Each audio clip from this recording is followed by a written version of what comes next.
Se um dia você não puder mais mexer as próprias mãos, você vai deixar alguém mexer no seu celular por você? Durante os momentos mais difíceis ao longo dessa trajetória, eu me perguntei isso, falei, o que eu fui me meter nisso, cara? Empreender é uma atividade que, por mais competente que você seja, a maior chance é de dar muito errado. A primeira coisa, o produto tem que estar pronto para ser lançado.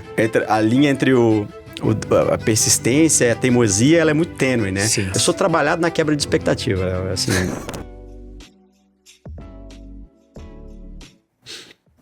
Seja bem-vindo, seja bem-vinda a mais um episódio do nosso podcast Eu Empreendedor. Para você que está aqui nos ouvindo, o que a gente fala aqui? Empreendedorismo, e principalmente para você que está ali com 3 pessoas na equipe, querendo caminhar até as 30 pessoas, mas, sabe, parece que você está andando de lado ou não sabe qual é o próximo passo que você tem que dar.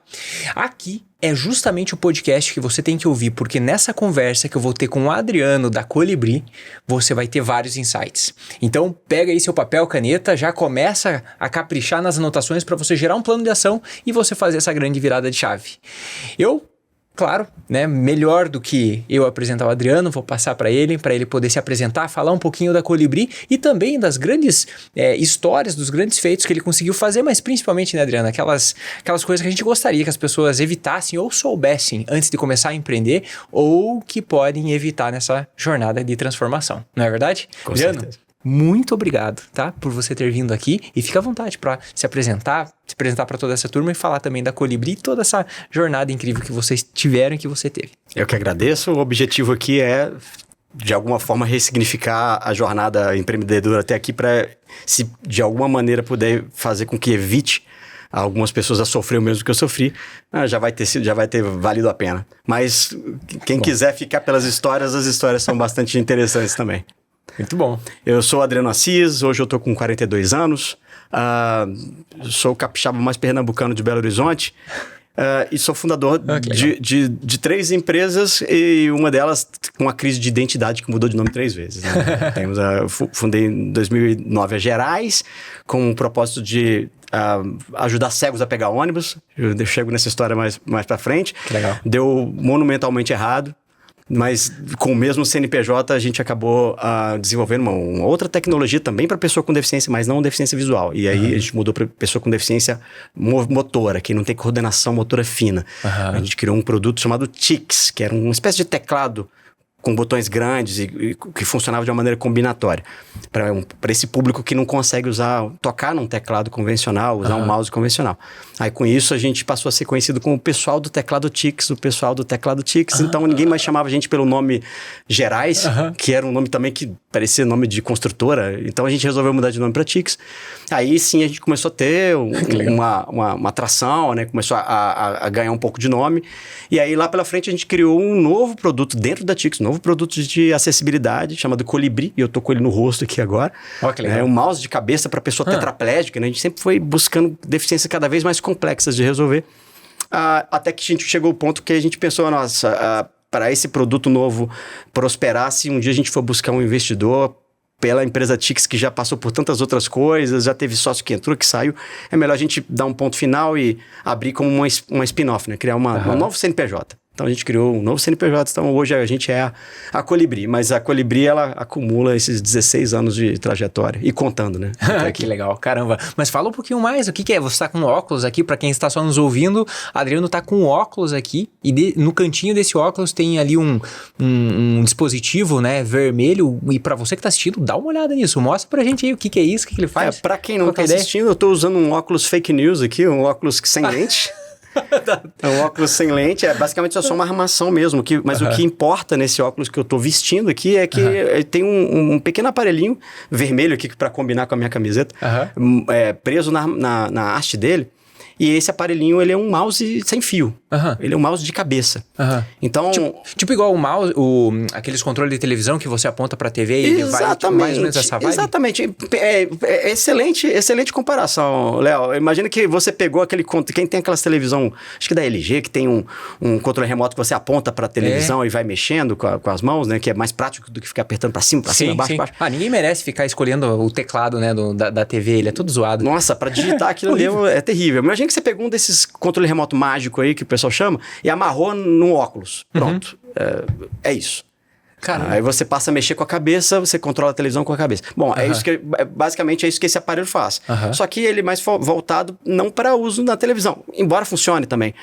Mas é principalmente focado para você controlar o seu celular e o seu computador com a cabeça. Mas aí você me pergunta, pô, mas por que diabos alguém ia querer mexer no celular com a cabeça? Bom, tem muita gente que não tem o movimento das mãos, né? Sim. Pessoas que sofreram, às vezes, um acidente de carro, um acidente de mergulho, uma lesão na medula, né? Por impacto, e ficaram tetraplégicas. Essas pessoas, elas não têm o movimento do pescoço para baixo. E aí você pergunta, como é que essas pessoas usam o celular? Sim. Aliás, eu gosto de fazer a pergunta para quem está ouvindo, né? Se um dia você não puder mais mexer as próprias mãos, você vai deixar alguém mexer no seu celular por você? E ter acesso às suas conversas, à sua conta no banco, às suas fotos, às suas redes sociais? Você ficaria ok de ficar pedindo para alguém mandar uma mensagem para os teus amigos ou para os teus companheiros ou acessar tua conta no banco? Tipo, mãe, faz um Pix aí para mim, compra tal coisa no Mercado Livre aí, a senha é tal. Sabe? É sobre autonomia e sobre privacidade. E essas pessoas com deficiência, eu digo que elas são socialmente invisíveis. Né? A gente anda na rua e cadê as pessoas tetraplégicas? Eu não vejo as pessoas tetraplégicas aqui andando na Savassi, eu não vejo. Onde é que elas estão? Eu não vejo elas no shopping, eu não vejo elas nos espaços que eu frequento, eu não vejo elas nos shows. Onde é que elas estão? Cara, é muita gente, é muito mais gente do que a gente imagina. Só que elas são socialmente invisíveis porque os espaços não são preparados para receber. E os espaços que eu digo, não apenas os espaços físicos, mas os espaços sociais. Então, quando a gente traz acessibilidade para uma pessoa tetraplégica mexer no próprio celular, que é o pouquinho da acessibilidade que eu estou tentando trazer para esse público já muito excluído, eu estou fazendo elas aparecerem. Aí a gente começa a ver essas pessoas postando seus próprios vídeos no Instagram, elas mandando suas próprias mensagens no WhatsApp, elas fazendo suas próprias compras, mexendo nas suas próprias contas no banco e jogando seus próprios jogos, por que não, né? Sim. Então, é um tipo de inclusão muito poderosa que você traz de volta essas pessoas. No caso de pessoas que perderam os movimentos, você traz elas de volta.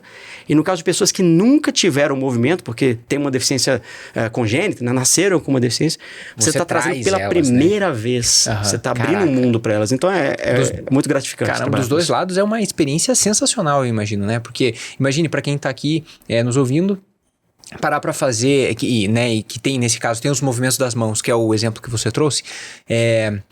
Imagine parar e pensar, a gente amanhã, né, por alguma razão, a gente não tem mais esse movimento das mãos. Como é que fica? Esse é o racional que você trouxe, né? Como é que fica? O que você faria se você teria a liberdade ou confiaria nas pessoas para fazer todo esse trabalho para você? É óbvio que gera uma limitação, né? Você vai perder a autonomia, mas o trabalho que vocês fazem com a Colibri, ele começa a devolver essa autonomia ou talvez a criar essa autonomia para quem teve tem uma condição congênita. Cara, é um pensamento profundo, viu? Um pensamento que realmente faz se parar para pensar, a gente fala, caramba, realmente, como que faz e onde estão essas pessoas? E a gente não para pensar, porque claro, né? Se a gente tem coisas que se a gente pensar, a gente não sai de casa mais, né? Mas todos nós, sem exceção, todos nós estamos sujeitos a alguma condição que possa nos tirar isso que a gente dá por garantido, que é o nosso movimento, nossa capacidade de falar, né? 1 em cada 4 pessoas no mundo vai sofrer um AVC. Isso são dados da Organização Mundial de Saúde. E o mais assustador é que você não vê um setembro amarelo, um novembro cor-de-rosa ou um março azul para conscientizar sobre isso. E o AVC, ele mata mais do que acidente de carro, do que câncer de mama, de câncer de próstata, dengue, AIDS, para juntar tudo isso e não dá o tanto que AVC mata. Caramba. E o AVC, ele quando não mata, ele deixa sequelas. E entre essas sequelas pode ser a questão de você perder os movimentos e a fala junto. É muito comum. É muito comum você ver notícias de artistas que sofreram AVC. Até o cara do Exalta Samba, acho que é o Péricles, se eu não me engano. Não, Péricles não. É o... Meu Deus, me falhou o nome dele aqui agora. Mas enfim, teve uma vez que eu tava vendo um jogo do meu time, que é o Vasco, inclusive. Tava vendo um jogo do Vasco, treinador do meu time, que na época acho que era o Ricardo Gomes, sofreu um AVC ao vivo no Maracanã. Puxa. Sacou? Puxa, ele foi atendido muito rápido e AVC é uma corrida contra o tempo, né? Quanto mais rápido você for atendido, menores são as chances de sequelas. E o contrário é verdadeiro também. Quanto mais tempo você levar para ser atendido, maiores vão ser as suas sequelas. Você vê... Quantas vezes você vê, sei lá, alguém tem uma pessoa tendo um acometimento ali ao vivo? E é muito comum, realmente é muito comum. E essa é uma das coisas que pode fazer com que a gente perca os movimentos. Caramba. Às vezes temporariamente, às vezes permanentemente. Sim.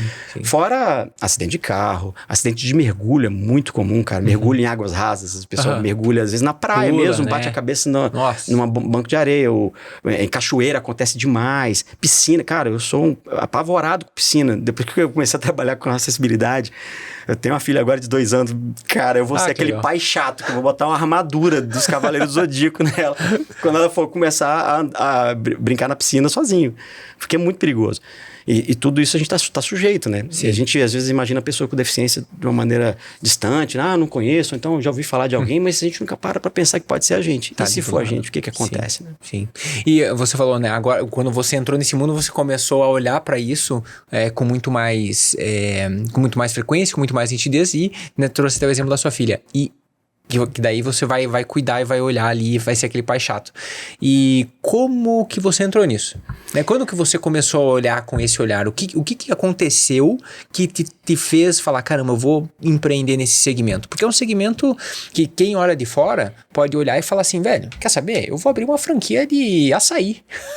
Claro. Vou abrir uma franquia de açaí, vou vender aqui em BH, vou abrir um bar, não sei, né? Um negócio que, né, tá mais na moda, um negócio que quem sabe pode vender mais, não sei, né? Tô falando aqui com um olhar de leigo. E é isso mesmo. O pessoal olha dessa forma. Como é que você foi se enfiar nesse empreendimento? Cara, durante os momentos mais difíceis ao longo dessa trajetória, eu me perguntei isso, falei, o que eu fui me meter nisso, cara? Pelo amor de Deus. Mas eu caí de paraquedas nisso, eu vou contar como é que aconteceu. Mas tinha uma frase da novela, acho que é Rei do Gado, que o protagonista lá, Bruno Mezenga, isso é pra quem é das antigas, ele falava assim, eu dou um boi pra não entrar na briga, mas dou 2 pra não sair dela. Pra não sair. E aconteceu, foi isso, né? Eu caí de paraquedas. Cara, Rei do Gado, eu lembro que teve o acidente do avião, foi a única coisa que eu lembro disso. Que ele caiu no meio de uma floresta, não teve um negócio desse? Teve isso? Acho que teve. Se não me engano, ele caiu no meio de uma floresta, se eu não tô enganado. Eu sou dessa época. Não dá mais detalhe não, senão você vai entregar a idade. Deixa quieto. Mas eu caí. Briga que você entrou? Eu entrei e assim, em pouquíssimo tempo eu percebi o impacto que eu ia fazer causava. E aí isso é como se fosse um vírus. Você está contaminado com aquilo não sai mais. Né? Em 2009 eu estava recém-formado em engenharia elétrica. Formei na UFMG. 2009. Em 2009 eu estava trabalhando numa empresa de automação para mineração. Desenvolver tecnologia de telemetria para automatização de indústria de mineração. Tava lá, beleza, mexia com hardware e tal, e eu gostava muito disso, sempre gostei da parte de programação e projetos de hardware. E eu tava seguindo exatamente a carreira que eu queria ter, né? Durante o curso de engenharia eu queria mexer com hardware. E aí, pouco mais de 1 ano depois de formado, trabalhando com isso, aí eu recebi um convite de um ex-professor meu, na UFMG, para montar com ele e com um outro colega nosso, um outro colega meu que tinha acabado de se formar junto comigo, para montar uma empresa de tecnologia assistiva. Aí 2 coisas que assustam, né? Primeiro, ser convidado para abrir uma empresa, isso eu nunca tinha imaginado, nunca tinha passado pela minha cabeça. E tecnologia assistiva, eu nunca tinha ouvido falar nesse termo. E aí o professor explicou pra gente, como um bom professor, explicou, olha, não, tecnologia assistiva é um campo do conhecimento que se presta a criar soluções, né, recursos para que as pessoas contornem suas deficiências ou contornem suas limitações, sejam físicas, motoras, sensoriais. Aí eu falei, beleza, ok, mas então por que a gente vai fazer isso? Aí ele explicou que ele tinha um projeto que estava na UFMG já fazendo aniversário há muito tempo, que era uma tecnologia para ajudar as pessoas cegas a pegar ônibus. E aí ele disse que para que aquilo virasse realidade, tinha que sair da academia, tinha que virar uma empresa, e ele... Na cabeça dele o produto estava pronto, mas ele, como um pesquisador em tempo integral, ele não poderia tocar uma empresa. Então ele precisava de sócios para poder montar a empresa com ele. Aí ele convidou nós 2, que ele já conhecia e tal. Então eu falei, tá. Aí a gente pensou, Thiago e eu, né? Os dois recém-formados. O que pode dar errado? Por que não, né? Caramba, vou te falar um negócio, Adriano. Que legal essa iniciativa do professor. ter compartilhado isso com vocês, sabe por quê? Porque o que eu vejo normalmente acontecer nas universidades é que os professores, em linhas gerais, né, a academia, ela acaba deixando as coisas muito acadêmicas, muito científicas, muito no mundo da pesquisa e dos papers e das publicações, que sim, tem o seu valor, demais, isso é muito bacana, só que às vezes, e tem uma linha muito grande para isso acaba se descolando da realidade, sabe? Isso acaba se descolando, fica, olha, mas a pesquisa ela é dessa forma, legal, mas e na prática, o que acontece? Tem uma frase que ficou bem famosa, tá bem recente, que é que na prática a teoria é outra. Então, o que eu vou fazer, né? Mas que legal essa iniciativa daí do professor da UFMG, isso aí, um negócio bem bacana, que virou uma empresa e tá aí. Só que o problema é que o momento dessa conversa, o momento em que ele explicou essas coisas, era o momento pra gente fazer as perguntas. Tipo, mas como é que vai ser isso? Legal. Né? Porque nenhum dos três tinha experiência como empreendedor. Só que se alguém te convida pra montar uma empresa, parece que essa pessoa sabe um pouco mais, né? E se essa pessoa tem cabelos brancos respeitáveis e é seu professor, sim, você sabe, ele com certeza sabe o que está fazendo. Sim, tem a posição da autoridade, né? Claro, com certeza. Então a gente não perguntou. Esse foi o primeiro erro, o pecado original meu como empreendedor. Eu não fiz nenhuma pergunta. Falei, tá bom, o que pode dar errado? Ok. Aí a gente abriu o CNPJ e aí em pouquíssimo tempo a gente viu que não dava pra gente continuar trabalhando onde a gente trabalhava e tocar a empresa, senão o negócio nunca ia sair do papel.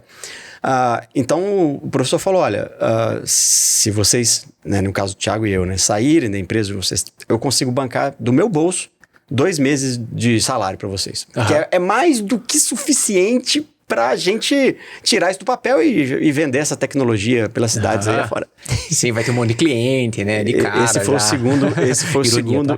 o segundo pecado. Esse foi mais dolorido, cara. É como se alguém tivesse me convidando para dar um passeio de barco e confiando que, tipo assim, antes da gasolina acabar, a gente já vai ter chegado, sei lá, em Fernando de Noronha, e aí vai ser só alegria. Cara, o que aconteceu na prática é que a gasolina acabou. Quando a gente já tava em alto mar e olhou para trás, o professor tava lá fazendo, tava no litoral ainda fazendo a mesma coisa que ele já vinha fazendo, que era dar aula. Tava eu e o Thiago no barco, sem gasolina, cara. E já Vocês pediram a conta. Vocês saíram e foram de cabeça. Fomos de cabeça. Caramba. Olhando pra trás, cara, eu jamais faria isso, sabendo de tudo. Cara, se eu soubesse de metade do que eu ia passar, eu nunca que eu ia entrar nessa roubada. Foi uma roubada. Foi uma roubada total. Isso em 2009, né? 2009. Mas aí você falou, pô, Drama, você vê que fala de empreendedorismo, você que você se arrependeu de começar a empreender? Não me arrependi. Mas eu não gosto de romantizar o empreendedorismo, sacou? Façam as perguntas. Empreender é uma atividade que, por mais competente que você seja, a maior chance é de dar muito errado. Então você tem que entrar sabendo que vai dar... Assume que vai dar errado, mas que você vai tentar alguma coisa pra não dar. Mas assume pra você ficar em paz com você. Não vai achando que vai dar certo, não, porque é nessa que muita gente pede demissão, vende casa, vende carro e daqui a pouco não consegue pagar o aluguel, não consegue pagar a escola das crianças. Empreender não é isso que esses empreendedores de palco falam, pensar positivo e desbloquear a mentalidade do progresso. Não é isso não, cara. É sofrimento. E a chance de dar errado é maior. Então, cara, se quer empreender, cara, pensa direitinho, faz um colchão. É isso que eu gosto nesse podcast. Eu desromantizo total. Quando eu dou palestra sobre empreendedorismo, eu falo assim, olha, eu vou tentar convencer vocês a não entrar nisso. Mas se ainda assim, no final da palestra, vocês quiserem, aí conta comigo, mas pelo menos para não errar onde eu errei. Que legal. Então, beleza, a gente foi lá e entrou e o professor continuou dando aula, porque era o que ele ia fazer e ninguém combinou assim, quem é que vai arrumar os clientes? Nossa, isso é clássico acontecer, Adriano, principalmente numa área mais técnica. Eu tenho formação na área de desenvolvimento de software, eu e meus 4 sócios, inclusive, meus outros 3 sócios, nós somos em 4.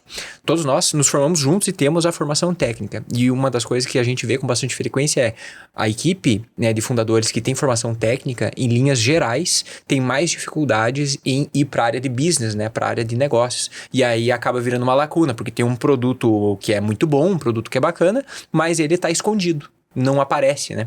Totalmente. Eu chamo isso de pinico de ouro.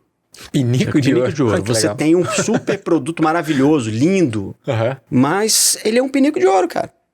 Ninguém quer comprar, porque é só pra fazer as suas necessidades em cima. Então, tipo, cara, eu pra posso usar o de plástico. Né? Pra que esse de ouro? Então, que doido. E tem uma outra coisa também que eu queria já saber isso desde o começo, que é, cara, entre você ter um melhor produto ou você ter um melhor vendedor, escolha o melhor vendedor. O melhor vendedor, ele vende avião caindo, sacou? Ele dá um jeito, sacou? E aí, beleza, se você vende um avião caindo, você consegue dinheiro pra você construir um avião que voe. Mas se você tem um avião que voa e não tem para quem vender, você vai falir e o avião nunca vai voar, então dá no mesmo. Sim. Então é melhor nesse time que vai montar a empresa, cara, se não tiver, o mais importante é o vendedor. Hoje eu digo muito claramente. E a gente tava lá nós 3, um acadêmico e 2 engenheiros, todos sem nenhuma experiência. Na melhor das intenções, né? Na melhor das intenções para abrir uma empresa e é onde a gente acreditou que, sei lá, em poucos meses a gente ia estar tendo receita. E, cara, a gente tava ainda abrindo uma empresa que tinha toda a receita do fiasco. Para começar, era uma tecnologia de nicho. Era uma tecnologia para as pessoas cegas pegarem ônibus. Cara, resolvia um grande problema da pessoa cega. É um problemaço até hoje, na verdade. Mas é um público de nicho. Mas como é que você resolve um problema de um público de nicho e como é que você gera receita com isso? Esse é um problema. Aí tinha o segundo problema. Não eram as pessoas cegas que iam pagar pelo produto. Aí que tá. Quem ia pagar era governo. Mais um problema. É mais um problema. E aí, como esse problema pouco fosse besteira, você ainda tem o problema de que você está inventando, você está criando uma coisa que ninguém nunca ouviu falar. É uma coisa que não existe. Tem que abrir um mercado, né? Um mercado novo que você tem que abrir educar, né? Você tem que educar até o seu cliente. Sim. Tanto o cliente da ponta, que é quem vai usar e se beneficiar, mas esse é mais fácil, porque ele tá doido para que aquilo resolva o problema dele. Sim. Mas quem vai pagar, esse que precisa ser educado, que no caso era governo. Sim. E governo teria que fazer isso acontecer junto com empresário de ônibus, porque era um sistema para os cegos pegarem ônibus e precisava ter um equipamento instalado nos ônibus. Sim. Então, cara, eu nunca vi ninguém falar assim, cara, empresário de ônibus é tudo gente boa. Eu nunca vi. Só faltou você falar que tinha que ter lava-jato junto, que tinha que ter mais um... Não, tem que unir... Putz, cara, realmente, olha... Junte a isso, Léo. Historicamente falando, né? Cara, e olha, nós estamos falando de 2009... Eu escutei o Rafa falando no seu podcast, eu achei, cara, isso naquele tempo, não se falava em startup, não se falava em empreender, só se falava assim, na faculdade, a nossa faculdade prepara os melhores profissionais para o mercado de trabalho. Nunca entrava, não era uma possibilidade de empreender. E empreender significava abrir firma. Era isso que eu ouvia dos antigos, era isso que na minha época, era abrir uma firma, abrir um CNPJ. Não tinha esse negócio de startup, não se falava isso. Sim. Então a gente abriu uma startup sem saber. E qual que é, parênteses importante, por que a startup não é uma pequena empresa necessariamente? A startup, cara, você está criando um negócio inovador, ou seja, você está criando uma coisa que provavelmente não existe e já te coloca numa situação de... Maior risco, né? Risco total de... não é insegurança, é de incerteza. Um cenário de muita incerteza e que você não tem como se basear. Não existe plano, não existe material do Sebrae que vai te pegar e falar, repete essa receita aqui. É uma franquia, né? Ó, tá aqui a franquia, a cartilha dela com a marca. A franquia te dá até um manual, entendeu? Não tô dizendo que seja menos difícil empreender na franquia. Cada call tem seus desafios.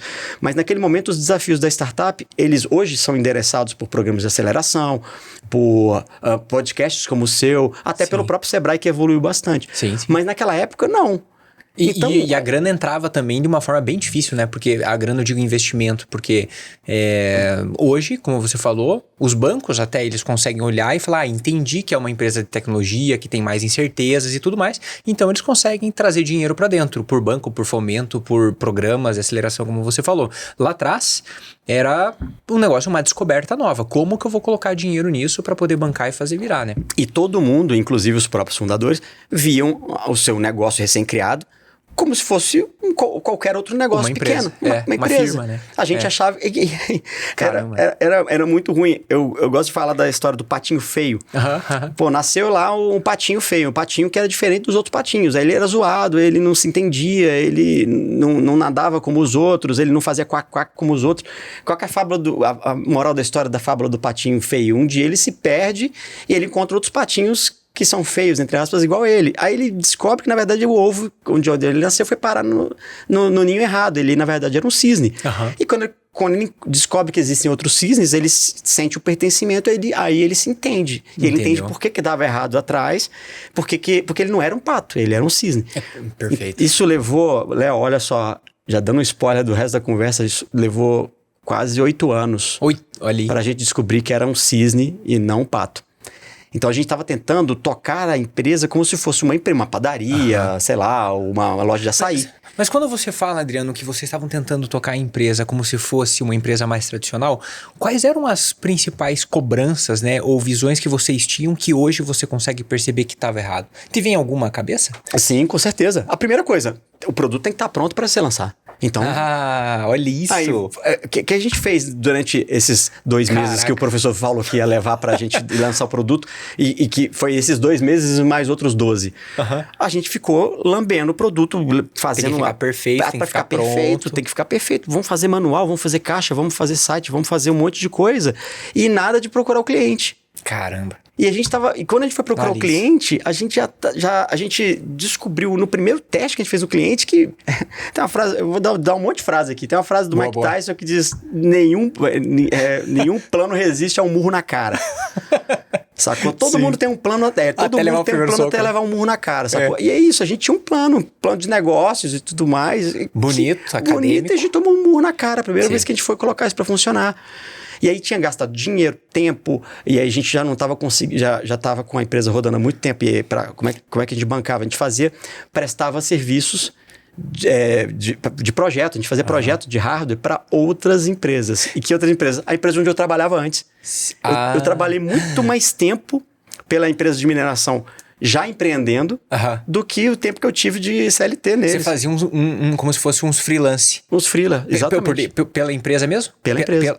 Você fazia uns freela pela empresa para conseguir bancar, né, e sustentar a empresa enquanto o projeto ainda não virava. Sustentava a empresa, mas não sustentava a gente. Então, ou seja, olha que loucura, né? Eu saí de uma empresa onde eu tinha um salário que eu usava para me bancar. Aí eu montei uma empresa que tinha um sonho que não estava se realizando. E aí a gente precisava manter esse sonho de pé. Sim. Começamos a prestar serviço para essa empresa que me contratava antes. Que sabia que dava dinheiro, né? De alguma forma. Vinha uma receita, né? De alguma forma. Confiava, já era funcionário pessoal. Adriano, eles sempre falaram assim, ó, no dia que você tiver um tempinho livre, a gente tem um monte de projeto aqui para terceirizar com vocês.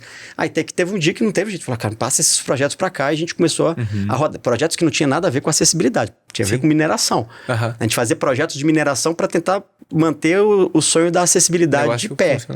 E nessa brincadeira a gente só queimava com a empresa, não tinha como a gente tirar pra gente, entendeu? Então aquele salário de 2 meses para 8 anos não durou. Não apenas não durou, como no terceiro mês, aí a gente já queimou o acerto de demissão, tanto o Thiago quanto eu, a gente já FGTS, essas coisas todas foram pro buraco. Mas aí foi muito rápido. Foi muito rápido. E como é que virou isso? Então, a gente teve uma primeira chance de testar essa tecnologia numa cidade chamada Jaú, no interior de São Paulo. Aí a gente fez um teste lá, porque tinha uma pessoa da prefeitura, um secretário de acessibilidade, que era cego. E, cara, quando ele conheceu isso, ele falou, cara, eu quero isso de qualquer jeito, com fio solto, colado com chiclete, de qualquer jeito, vamos fazer isso acontecer. E a gente foi lá e fez colocou uma versão incompleta do produto, mas minimamente funcional. E deu muito certo. A gente fez um teste e deu muito certo. Aí a prefeitura falou, beleza, a gente vai fazer um pedido aqui. Aí a gente foi, pegou um empréstimo para comprar, fabricar os aparelhos, instalar nos ônibus e botar isso para funcionar nessa cidade. Foi a primeira vez que a gente emitiu uma nota fiscal que não fosse de projeto de mineração, e sim do produto mesmo. Cara, que legal. E em que ano que foi isso? 2010. Em 2010? Dezembro de 2010. Já teve essa... Fazendo 14 anos dessa primeira instalação aí. Que legal. Aí logo na primeira instalação, cara, aí já deu Fantástico lá, cara, pra cobrir. Né? Então saiu uma matéria do Fantástico sobre a gente. Aí o que a gente acha, né? Aí, putz, agora vai bombar. Aí é outra coisa outra lição que eu aprendi. Mídia não paga boleto, imprensa não paga boleto, reportagem não paga boleto. Mas todo mundo acha que você tá bombando. Porque a galera fala assim, parabéns pelo sucesso. E a gente tava lá, cara, vendendo almoço para comprar janta. E aí depois a gente conseguiu instalar em mais 2 cidades a tecnologia, mas o modelo de negócio nosso era horrível. A gente nem sabia o que era modelo de negócio. O fato assim, Caraca. 2013 foi o limite, acabou. Aí o Thiago saiu, ele falou, não aguento mais. Eu não aguento mais essa imprevisibilidade. O professor continuou dando aula. E aí, os estagiários que a gente tinha a gente tinha 2 estagiários para ajudar a gente a fazer os projetos para mineração. Secaram os projetos, o produto não foi para frente, aí ficou eu e o professor, um olhando para cara do outro, ele dando aula e eu lá olhando pro teto. Caramba. E você falou da mídia, saiu no Fantástico e tal. Uma curiosidade. Quando você deu a entrevista, né, e fez todo esse processo lá na mídia, eles falaram realmente o que você queria? É mais uma curiosidade mesmo. Como assim? Lá no Fantástico, eles mostraram certinho como que era o negócio, né? Mostraram o projeto, o que você falou foi bacana? Nessa até que sim. Ou eles deram aquela distorcida? Não, até que não. Okay. Depois disso, a gente acabou acostumando, porque mesmo quando a gente ia numa cidade só para testar, para colocar para a prefeitura avaliar, a gente visitou algumas cidades, sempre trazia mídia espontânea. Ah, sim, porque mexe com o governo, né? Então o governo, de alguma forma, ele tem que trazer, tem que dar foco para aquilo que eles estão fazendo. Com certeza. E aí eles usam a mídia para fazer. Tem que matar a cobra e mostrar o pau, né? Como dizer. Tem que dizer o nome do santo, como o pessoal fala. Só que também, ao longo desse tempo, né, entre 2009 e 2013, foi quando a gente descontinuou esse produto, eu também percebi muita maldade. Muita gente se aproveitava da nossa ingenuidade para falar assim, vem aqui na minha cidade para mostrar isso aqui. Aí fazia, sabe, chamava imprensa, chamava todo mundo, chamava o conselho das pessoas com deficiência. Aí a gente ia lá achando que, nossa, porque o pessoal tá interessado. Só que era só para fazer um carnaval para imprensa. Saía na primeira página, cidade tal, vai ter sistema para chamar ônibus, pessoa com deficiência visual. E saía na imprensa, as pessoas achavam, que legal, a prefeitura e tal. E depois não tocava. E ninguém lembra disso para cobrar depois. Não. E a gente gastava pra viajar. Levar protótipo, às vezes, fazer protótipo. E a expectativa, que era o que mais doía. A nossa expectativa ia lá em cima. Nossa. Eu sou trabalhado na quebra de expectativa. Assim, o pessoal diz lá na empresa que eu sou pessimista. Eu não sou pessimista, mas assim, eu trabalho eu gosto de trabalhar com cenário catástrofe. Sim. A gente tem uma ideia, eu penso assim, o que é o pior que pode acontecer? O que é a coisa mais catastrófica que pode acontecer? Aí eu penso, bom, se o negócio se parar minimamente de pé... Isso é trabalhar com risco, né? É isso. Mas se isso se para de pé no cenário catastrófico, então bora, porque... Vai, dá boa. Pior que isso fica. Do chão não passa, né? Que louco. E como é que saiu desse projeto? Como que era o nome desse? Era um nome maravilhoso, DPS 2000. O DPS. Do DPS. O próximo foi Tix. Do DPS pro Tix, né? O Tix já foi uma nova empresa. Foi um produto Foi um produto dessa empresa Gerais, chamava Gerais ainda, mesmo CNPJ. Okay. Era para ter... A realidade é que em 2013, quando o meu sócio Thiago saiu, era para eu ter fechado.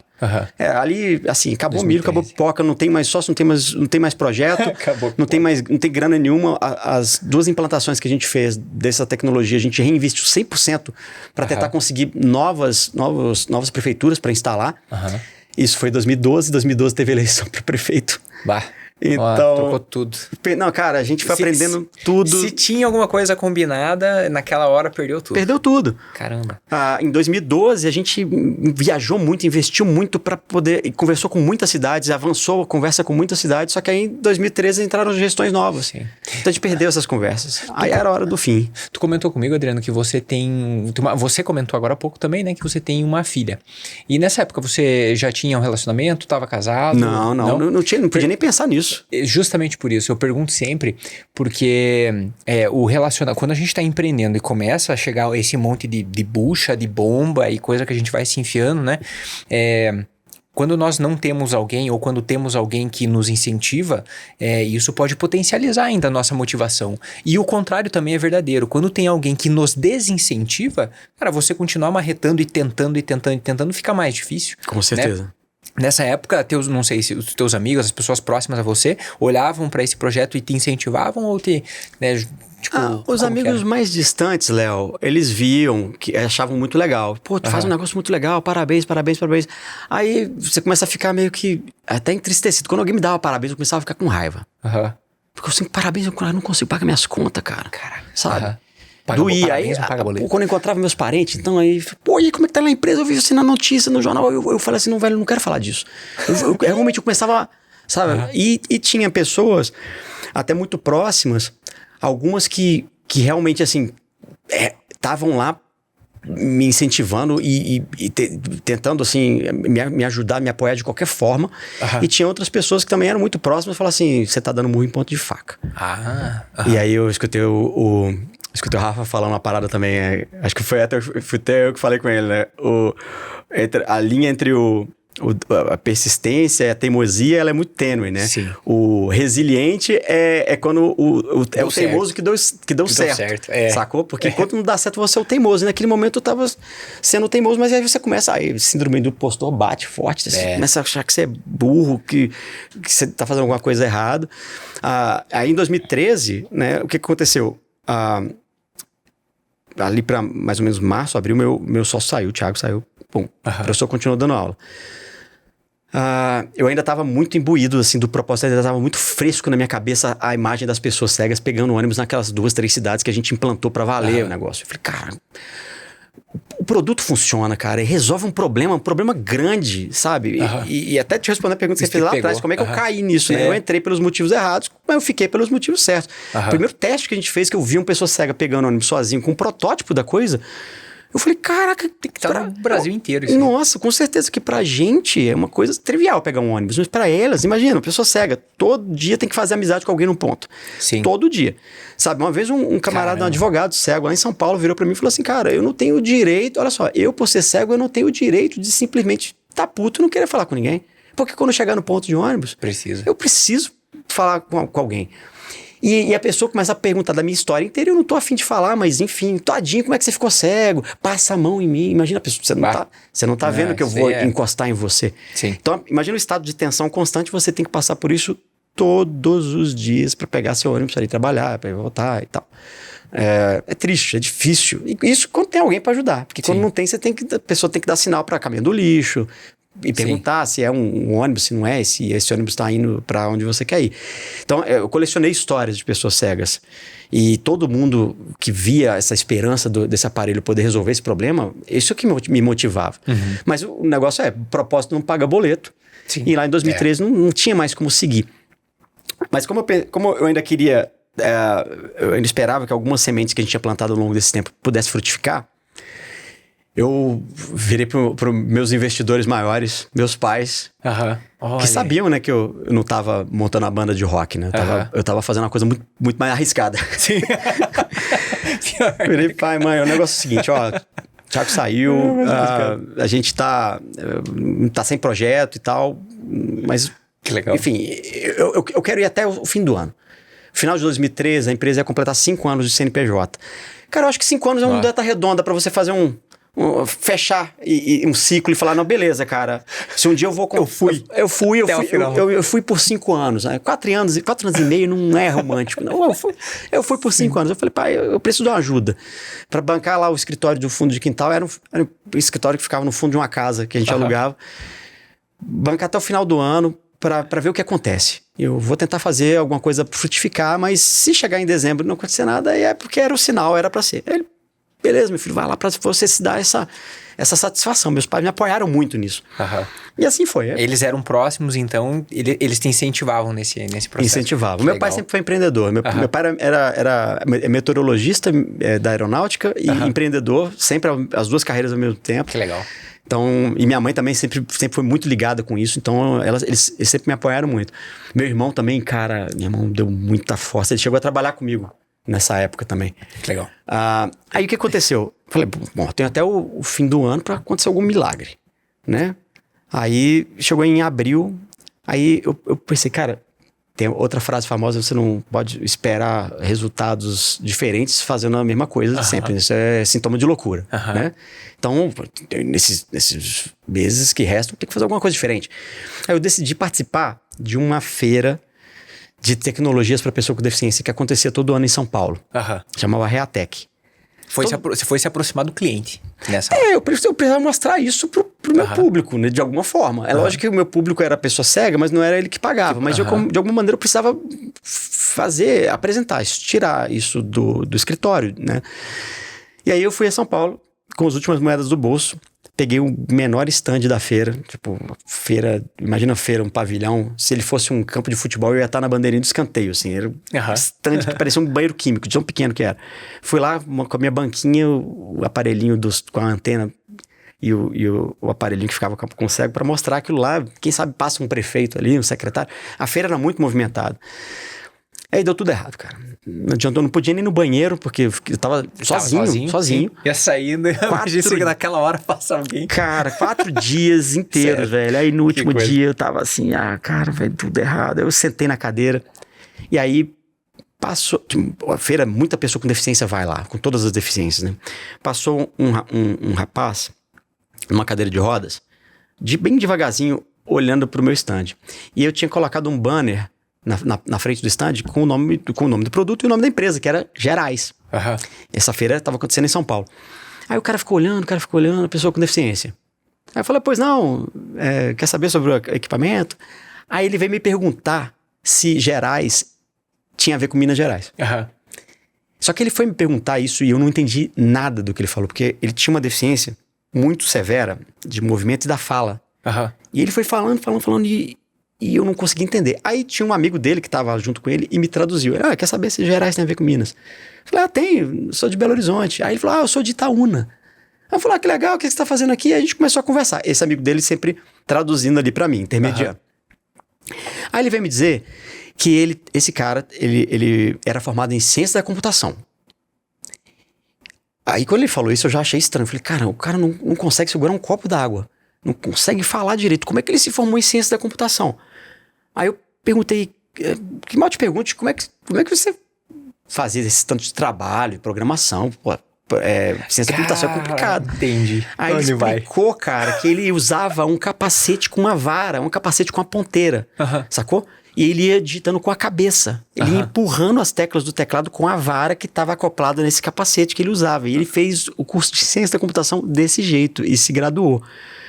Aí eu já achei ele assim, cara, tu queria muito fazer isso, mas eu achei assim, bárbaro, né? Sim. Nossa. Falei, cara, como é que você fez isso? Aí ele foi me explicando que, além de ter ganhado o infame apelido de unicórnio na faculdade, por causa dessa vara que ele usava na testa, ele apresentou como trabalho de graduação, o TCC dele foi sobre um aparelho que, se existisse, ele poderia usar as próprias mãos para digitar. Porque ele não conseguia digitar com as próprias mãos porque ele não tinha coordenação motora fina. Se ele tentasse digitar, tipo, a letra A, ele passava a mão no teclado todo, se brincar, derrubava o notebook no chão, porque ele não tinha esse controle. Mas ele criou um esquema que ele chamou de teclado combinatório. Era basicamente um teclado gigante, muito grandão, que em vez de ter, sei lá, 100 teclas, só tinha 11. E esses 11 botões... Eles eram grandões, sabe aqueles botões de incêndio? Tipo, quebra o vidro, aperta o botão que parece um cogumelo. Ele pensou nesse teclado com 11 botões de cogumelo, bem grandões e bem espaçados um do outro. E aí ele conseguiria digitar se o teclado fosse assim. Mas aí você pergunta, como é que você digita 100 funções no teclado com 11 botões? Aí que era a sacada de gênio que esse cara teve. O nome dele é Gleason. O Gleason pensou o seguinte, se eu digitar cada letra usando 2 botões em sequência, em vez de um só, eu consigo, por análise combinatória, né? Por combinação, eu consigo fazer tudo que um teclado tem. Sim. Então, ao invés de eu digitar a letra A apertando um botãozinho minúsculo que eu não consigo acertar num teclado normal, eu vou digitar a letra A nesse teclado que ele concebeu, apertando o botão azul, depois o amarelo. E aí vira um A. Aí vira um A. Eu quero dar um Enter, eu aperto aqui o botão preto, depois o botão cinza. Cada combinação de 2 botões coloridos dá o equivalente a um botão do teclado. Só que aí, como os botões eram grandões e bem espaçados, ele não ia esbarrar nos botões de lado. Essa que era a ideia, ele chamava isso de TIC. Teclado iconográfico combinatório. E ele formou em 2006 e estava desde 2006 buscando apoio para transformar aquilo em realidade. Caramba! Ele construiu um protótipo e foi nessa feira de São Paulo procurar algum empresário maluco que investisse na empresa dele. E ele estava indo embora da feira, porque ele tinha acabado de conversar com um empresário gaúcho que tinha, tipo, partido do coração dele. Falou assim, por A mais B, por que o negócio não ia dar certo? olha, isso aqui para fazer de plástico, o molde para você fazer isso vai custar uma fortuna, isso é uma solução muito nichada, então você não vai ter o retorno do investimento. Ele não estava errado. Mas ele falou isso, assim, muito cruamente e o Gleison ficou arrasado e estava indo embora. Ele brinca dizendo que ele estava procurando um banheiro antes de ir embora e confundiu o meu stand. Mas o fato dessa conversa, cara, eu falei, cara, olha, eu posso te ajudar. Eu posso te ajudar. Tem outras maneiras de fazer produtos de baixa escala. Eu já faço isso aqui. Pô, você é de Itaúna? Semana que vem a gente vou estar de volta para BH. Vamos lá em BH, vamos conversar e tal. Aí ele começou, a gente se encontrou aqui e ele trouxe o protótipo dele e a gente começou a trocar ideia. Eu comecei a apresentar ele a pessoas que pudessem construir protótipos melhores. Nem que fosse para ele usar sozinho, assim. Caraca. E aí ele falou, cara, você não quer investir nesse produto para ser um produto da sua empresa? Aí você lança pela sua empresa, se der certo, sei lá, um dia você me paga uma participação. Aí eu falei, então, Gleison, o que eu não te contei, cara, é que as últimas moedas do bolso foram para participar da Reatec e nada deu certo. Né? Então eu tô esperando um milagre acontecer até dezembro para poder fechar a empresa e ter minha falência em paz e acabar, mas eu só posso te ajudar com o meu tempo e com os contatos que eu tenho, né? E assim ficou. Eu tava só ajudando ele mesmo. Teve uma empatia ali, né? Eu gostei dele, ele gostou da gente, eu fiquei ajudando ele. Passa um tempo, ele pega o capacete com a ponteira, lá em Itaúna, e me manda um e-mail. Fala, Adriano, vamos escrever o teclado nesse prêmio aqui? Aí mandou um link. Aí passa 2 dias, ele me mandou outro e-mail. Adriano, você olhou o link que eu te mandei? Eu tava sem tempo, cara. Eu falei, putz, que prêmio é esse? Aí eu fui olhar o tal do link. Era um prêmio da FINEP, que é a financiadora de estudos e pesquisas, né, do governo. Tinha um prêmio, chamava Prêmio FINEP de Inovação. Tinha todo ano, agora não tem mais. Todo ano o governo fazia uma premiação de várias categorias relacionadas à inovação. Né? E aí tinha lá uma categoria específica que era a premiação em tecnologia assistiva. Inovação em tecnologia assistiva, que era essa parte de tecnologia para pessoas de acessibilidade, né? Aí ele falou, vamos escrever o teclado. Aí eu falei, poxa, cara, deixa eu olhar. Aí eu fui olhar o regulamento e aí estava dizendo que para você escrever em qualquer categoria, a inovação já precisava estar no mercado há pelo menos 3 anos. E o teclado do Gleison era só um protótipo, né? Então eu falei, pô, Gleison, não dá, cara. Mas era um protótipo há quanto tempo? Era protótipo desde 2006, quando ele formou na faculdade, mas tinha que estar no mercado. Tá. Tinha que estar no mercado significa que você já está emitido... Tá vendendo. Nem que seja uma nota fiscal para provar que isso aqui está no mercado. Estava longe disso. Aí a gente sempre dá um jeito, né? Cara, eu até falei, Gleison, não dá, velho, não dá. Mas aí depois eu pensei assim, cara, a tecnologia lá para os cegos pegar ônibus, male das pernas, mas a gente tinha emitido nota fiscal em 2010. Era 2013, já tinha 3 anos da primeira nota, né? Falei, o produto já tá moribundo aqui, mas ele tá no mercado há 3 anos. Eu não tirei do mercado, tá aqui disponível. Inscrevi o DPS. O DPS 2000, inscrevi no Prêmio FINEP. Passo uns meses e recebo um e-mail. Parabéns, você venceu o Prêmio FINEP. A FINEP vai pagar para você uma passagem para o Rio de Janeiro, para a cerimônia de entrega do prêmio no Teatro Municipal. Caramba! E tal. Isso foi, tipo, outubro. Aí eu falei, nossa, cara, que legal. Eu tava pensando assim, poxa, passar no Rio de Janeiro na faixa, né, por conta da FINEP, para ganhar um troféu que, antes de fechar a empresa, nada mal, né? Pelo menos fechar com um prêmio de consolação aqui. Fechar com o troféu. Muito aí, bom. Pô, beleza, né, cara? Eu falei, nossa, que massa. Aí eu fui olhar o regulamento de novo para olhar os detalhes do prêmio. Cara, o prêmio, tinha um prêmio em dinheiro de R$100 mil.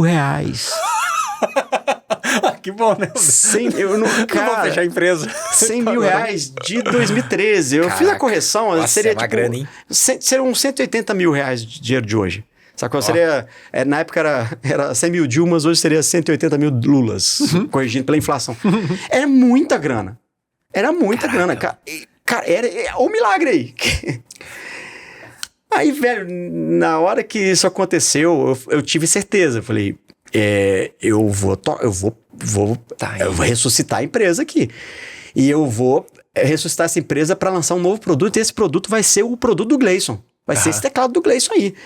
porque essa tecnologia para o sexo pegar ônibus, infelizmente, comercialmente, ela é uma catástrofe.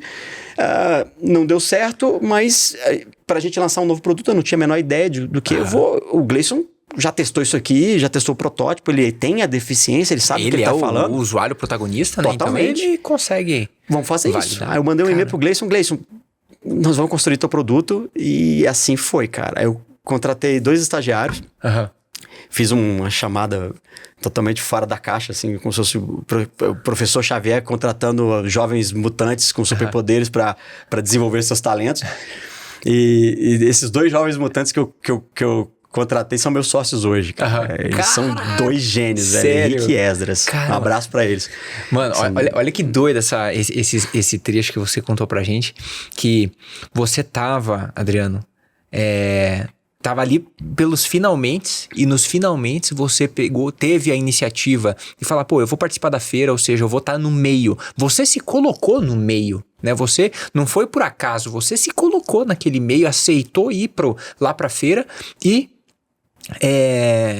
tava ali na feira, praticamente, como você falou, quase não foi no banheiro, porque se passasse alguém ali, um prefeito, você não podia perder a oportunidade, e aí você conheceu o Gleison. E aí você conhecendo o Gleison, vocês teve, né, um contato, mantiveram, né, toda uma troca de sinergias ali dos projetos, e aí você se inscreveu mais uma vez, não foi sorte, né? Foi intencional. Vocês foram lá, você fez a inscrição, apresentou e depois teve o projeto. E aí você falou, agora nós vamos lançar um negócio novo. E aí você contratou os estagiários. Contratei os estagiários. E os estagiários, intencional mais uma vez, né? Então você que chamou, né, as pessoas, aí foram os teus sócios. Foram os teus sócios no projeto da Tix ou na Colibri? Eles, depois de se formarem, eles entraram na Tix. E depois, quando a gente criou a Colibri dentro da Tix, eles entraram como sócios já de primeira. Coisa, cara, que coisa. E aí eles entraram, daí tava na Colibri. E como que saiu, né, desse projeto do teclado pra Colibri, que é esse mouse, né, se eu posso chamar assim, esse ponteiro, né, essa ponteira que faz mostra na tela onde que tem que ir o mouse. Que coisa. Com o teclado Tix que a gente construiu lá, seguindo a ideia do Gleison, a gente começou a ter contato com um público totalmente diferente. Eu já sabia um bom bocado sobre os problemas da deficiência visual. Mas sobre deficiência motora eu não sabia nada, absolutamente nada. Uma descoberta, né? Nada. E eu confiei totalmente no Gleison, porque ele tem a deficiência. Ele criou um projeto, né? Ele concebeu aquele produto, então ele sabia do que estava fazendo. Só que quando a gente finalmente errou de novo e construiu o produto antes de testar, é que a gente descobriu que praticamente o teclado só funcionava para ele. Eu custei para aceitar isso para mim, mas era dificílimo encontrar pessoas que tinham a condição motora muito parecida com a do Gleison, de forma que pudesse usar o teclado. Daquela forma. Tinha gente que quase conseguia usar, tinha gente que precisava, se as teclas fossem um pouquinho mais próximas, tinha outras que, se as teclas fossem mais distantes. Aí, cara, isso tudo com o produto, aquele prêmio a gente já tinha torrado tudo e eu já tava fazendo projeto de mineração de novo. Já tava me metendo em mina subterrânea para poder gerar receita para a empresa ficar viva. Aí eu pensei, porra, andei para trás, cara. Andei para trás e o produto tá aqui, o que eu faço? Aí a gente começou a apresentar o teclado para casas das pessoas, né? O produto era muito caro, era muito Nesse difícil. caso, o teclado você vendia direto para a pessoa usuária final, né? Eu achava que isso ia resolver um problema de não depender mais do governo. Só que aí eu comecei a descobrir quais eram os problemas de você vender produto para pessoa física. Era um produto muito caro. A produção dele era muito cara. Quanto que custaria mais Na época custava R$2.600. Na época, de 2015. Foi quando a gente... Na época era mais ou menos isso. Mas, cara, era mais caro que uma televisão, velho, sacou? R$1.600, pá. E outra, eu ainda tinha que... Como a gente não tinha capital de giro, a condição... Eu tinha um aparelho pra demonstrar e era o negócio seguinte, você quer comprar, você me paga antecipado, eu compro as peças, monto, te entrego em 30 dias. E assim a gente ia pedalando. Aí vendia um aqui, aí um mês nada, outro mês nada, daqui a pouco vendia outro. E pra turma que tá nos ouvindo, em termos de fluxo de caixa, né? Você, então, exemplo, vendia por R$2.600 e a margem que você tinha em cima, o custo que ficava em cima disso. Porque as peças, o custo de peça, às vezes, ele consegue ser mais em conta, né? Sim, e aí tinha outra questão, né? Algumas peças você só comprava, por exemplo, em caixa... Parafuso, vou dar um exemplo, parafuso. Eu só consigo comprar uma caixa de 100. Ah, sim. Eu não consigo comprar os 4 que eu preciso. Aham. Então, eu comprei uma caixa de 100, usei 4 para fazer um teclado, mas eu tô aqui com 96. Uma caixa cheia. Aí tem outros produtos que eu compro de 10 em 10. Aí, os botões, por exemplo, eram de 10 em 10, só que o teclado tinha 11 botões. Aí eu tinha que fazer um teclado, eu tinha que comprar 20. Sacou? Aí sobrava 9, que era insuficiente para fazer o outro teclado. Então, cara, eu fazia essa gestão na planilha do Excel. Era um pesadelo. Era um pesadelo. Mas eu ia fazendo essa coisa. Eu tentava sempre, cada um que vendia, eu tentava produzir 2. Mas era muito difícil. Aí a gente começou a apresentar isso em escolas que fazem inclusão das pessoas com deficiência, escolas públicas, né? E centros de reabilitação. Pessoal que mexe com terapia ocupacional, com fonoaudiologia, reabilitação, fisioterapia. Aí esse público era diferente. Ao mesmo tempo que era difícil eu vender para pessoa física, porque era difícil encontrar a pessoa que tivesse aquelas condições perfeitas para usar. E quando tinha, às vezes não tinha o dinheiro, às vezes fazia rifa. Eu mesmo já comprei rifa da galera que tava vendendo rifa para comprar o meu produto. Nossa, você comprava rifa, o dinheiro só trocou de bolsa. Era igual o Chaves comprando churros dele mesmo. Assim. Sim. Eu já colaborei com vaquinha para comprar o produto. Cara, porra. Mas era aquele negócio, cara. Tipo, hoje não tem. E era eu sozinho, era eu e os estagiários. A pessoa continuava tava na empresa ainda, mas estava dando aula. Cara, hoje eu vejo, assim, muita coisa que eu poderia ter aprendido, assim, sobre ter sócios, né? Hoje eu não tenho que reclamar dos meus sócios. Mas na época era eu sozinho pra fazer tudo, né? A parte administrativa, financeira e o vender. Sim. Então eu tinha que botar o pé na estrada. Aí quando a gente chegou nas escolas, cara, a gente começou a ver que as escolas e as clínicas de reabilitação, elas percebiam o produto de uma maneira diferente. Elas falam assim, esse produto pode ser uma ferramenta para a minha aula. Ou esse produto pode ser uma ferramenta para a minha terapia de reabilitação. Porque eu vou usar de outra forma, que não era a maneira que o Gleicinho tinha pensado. O Gleicinho tinha pensado de só combinar as teclas para escrever e contornar uma deficiência motora. Eles estavam vendo aquilo como uma ferramenta didática. Uma ferramenta de terapia. Aí eles falaram assim, poxa, se tivesse aqui um aplicativo que combinasse com essas cores para eu fazer uma atividade usando essas cores no teclado, só que para fazer alguma coisa na tela, aí eu poderia fazer atividades assim assado. Aí a gente falou, pô, vamos criar um aplicativo que faça isso? A gente criou um softwarezinho feito no Windows ali, que implementava essa ideia da professora. Beleza. Cara, eu lembro a primeira vez que eu fui mostrar isso, o teclado numa clínica, e eu rodei o aplicativo, assim. Eu mostrei o teclado todo, combina aqui, escreve, aí isso aqui você pode usar para usar o mouse.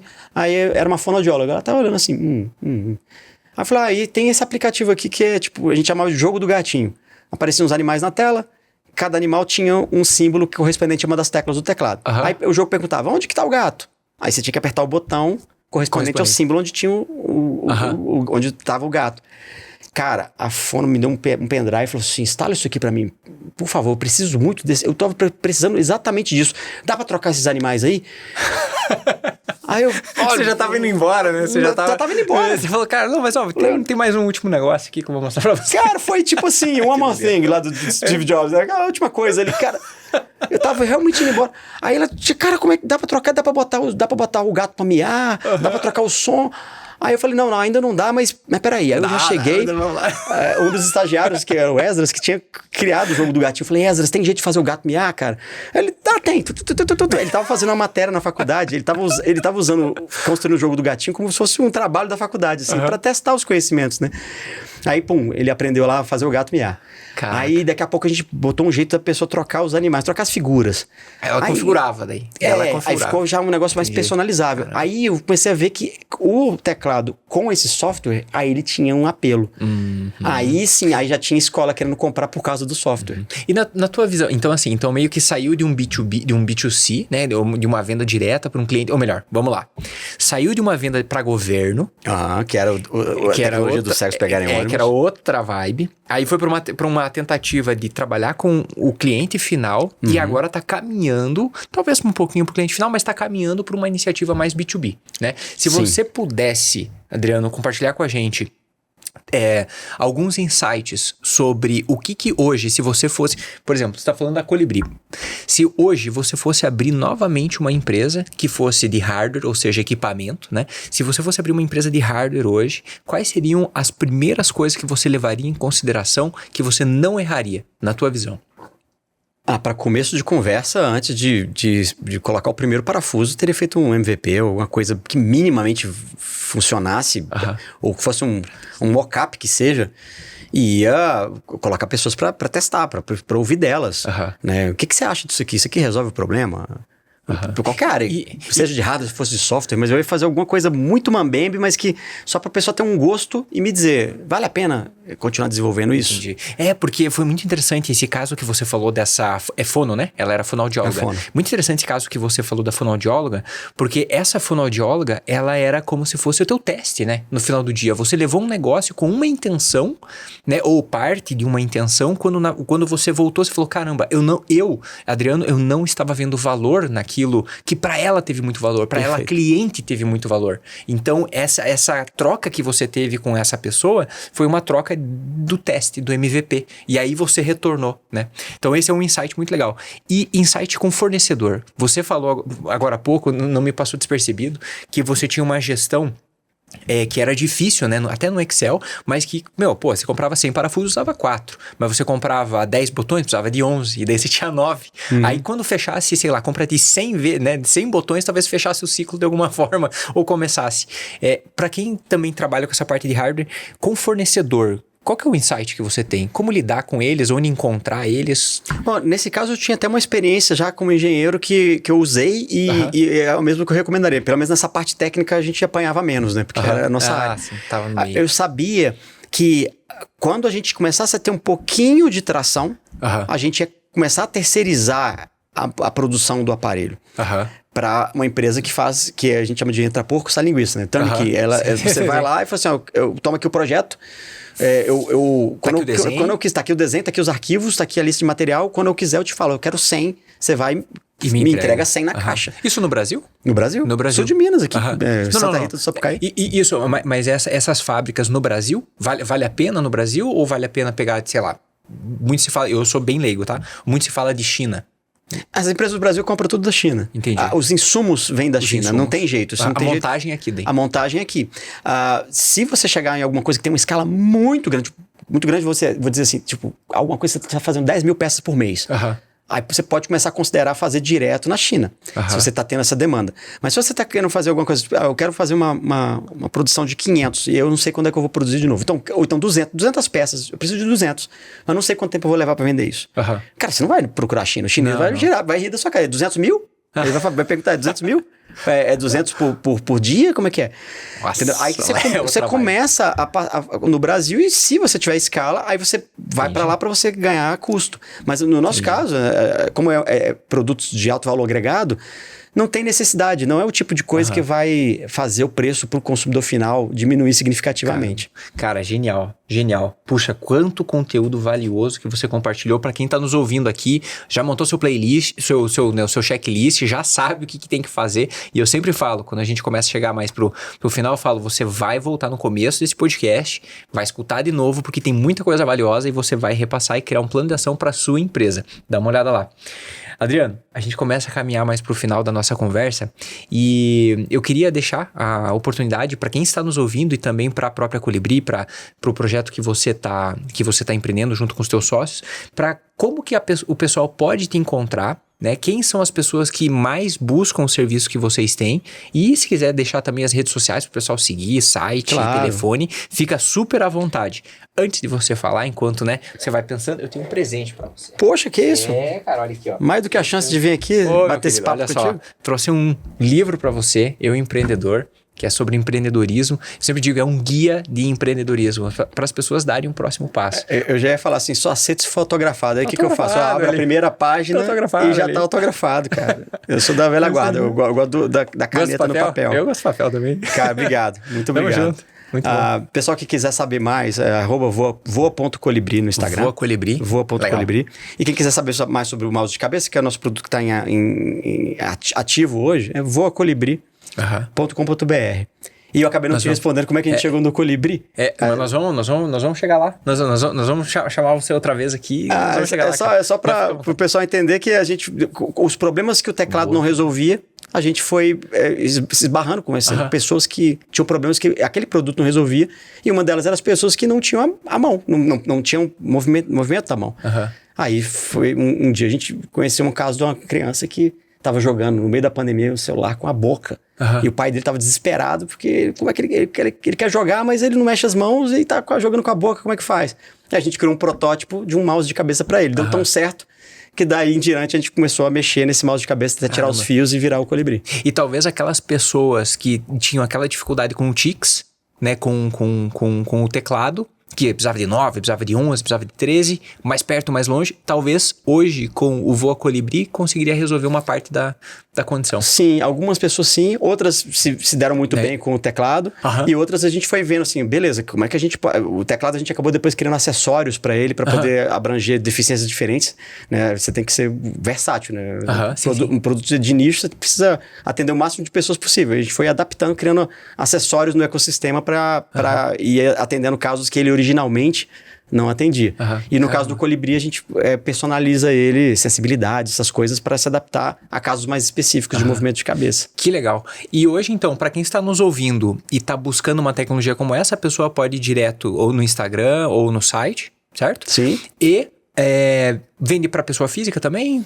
Só para empresas? É tem mais legal restrição? do que isso. A pessoa não precisa comprar. A gente oferece o Colibri por assinatura. Olha aí. Paga lá 140 pila por mês, pode devolver a hora que quiser. A gente faz uma chamada de vídeo para ensinar a usar. E a gente ainda faz uma avaliação prévia da pessoa. A gente tem uma equipe de terapia ocupacional. A gente tem mais terapeuta ocupacional do que desenvolvedor hoje em dia. Que é a parte mais importante, que faz esse atendimento com as pessoas com deficiência. Genial. Maravilha, maravilha. Adriano, muito obrigado, tá? Por você ter vindo aqui, compartilhar essa história. Eu tenho certeza que para quem tá nos ouvindo aqui, conseguir escutar essa trajetória. E como você falou, eu adorei quando você falou, cara, aqui, sim, empreender é muito legal, é divertido, mas, olha, é desafiador pra caramba. É muito perrengue e a gente tem que persistir. Eu achei bem legal todo esse processo que você fez e quem está nos ouvindo, tenho certeza que aprendeu muita coisa valiosa aqui.